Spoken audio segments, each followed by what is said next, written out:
Hello friends, ಎಲ್ಲರಿಗೂ ನನ್ನ cooking ಚಾನಲ್ಗೆ ಸ್ವಾಗತ. ನಾನು ಇವತ್ತು ಸಿಂಪಲ್ಲಾಗಿ ಪತಾಡಿ ಬಾಜಿ ಮಾಡುವುದು ಹೇಗೆ ಅಂತ ತೋರಿಸ್ತೀನಿ, ಬನ್ನಿ. ಒಂದು ಬಾಣಲೆಗೆ ಎಣ್ಣೆ ಹಾಕಿ ಅದನ್ನು ಗರಂ ಮಾಡಿ, ಅದು ಬಿಸಿಯಾದ ನಂತರ ಅದಕ್ಕೆ ಸಾಸಿವೆ ಜೀರಿಗೆ ಹಾಕಿ ಒಗ್ಗರಣೆ ಕೊಡಿ. ನಂತರ 2 ಈರುಳ್ಳಿ ಸಣ್ಣಗೆ ಕಟ್ ಮಾಡಿಕೊಂಡಿರುವುದನ್ನು ಅದು ಒಗ್ಗರಣೆಗೆ ಹಾಕಿ. ಈರುಳ್ಳಿ ಬೇಯಿಸಿದ ನಂತರ 2 ಸಣ್ಣಗೆ ಹೆಚ್ಚಿಕೊಂಡಿರುವ ಹಸಿಮೆಣಸಿನಕಾಯಿ ಹಾಕಿ ಅದನ್ನು ಬೇಯಿಸಿ.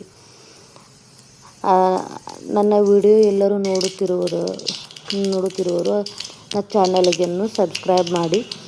ಹಾಗೆ ನಾನು ಮುಂದೆ ಹಾಕುತ್ತಿರುವ ವಿಡಿಯೋ ನಿಮ್ಮ ಚಾನಲ್ಗೆ ಮೊದಲೇ ಬರುತ್ತದೆ. ಹಸಿಮೆಣಸಿನಕಾಯಿ ಬೇಯಿಸಿದ ನಂತರ ಅರ್ಧ ಚಮಚದಷ್ಟು ಚಿಟಿಕೆಯಷ್ಟು ಅರಿಶಿಣವನ್ನು ಹಾಕಿ, ಅರಿಶಿಣ ನಂತರ ಅಚ್ಚ ಖಾರದ ಪುಡಿ ಹಾಕಿ, ಅಚ್ಚರ ಖಾರದ ಪುಡಿ ಬೇಯಿಸಿದ ನಂತರ ಮೊದಲೇ ಕುಕ್ಕರ್ನಲ್ಲಿ ಕುದಿಸಿದ ಪತಾಡಿಯನ್ನು ತೆಗೆದು ಒಗ್ಗರಣೆಗೆ ಹಾಕಿ. ಒಗ್ಗರಣೆಗೆ ಹಾಕಿದ ನಂತರ ರುಚಿಗೆ ಬೇಕಾದಷ್ಟು ಉಪ್ಪು ಹಾಕಿ ಅದನ್ನು ಮಿಕ್ಸ್ ಮಾಡಿಕೊಳ್ಳಿ. ನಂತರ ಅರ್ಧ ವಾಟಿಯಷ್ಟು ನೀರು ಹಾಕಿ ಕಡೆಯ ಮೇಲೆ ಪ್ಲೇಟನ್ನು ಮುಚ್ಚಿ 5 ನಿಮಿಷ ಕುದಿಯಲು ಬಿಡಿ. ನಂತರ ಅದಕ್ಕೆ ಸಣ್ಣಗೆ ಹೆಚ್ಚಿಕೊಂಡಿರುವ ಕೊಬ್ಬರಿಯನ್ನು ಹಾಕಿ ಮಿಕ್ಸ್ ಮಾಡಿಕೊಳ್ಳಿ.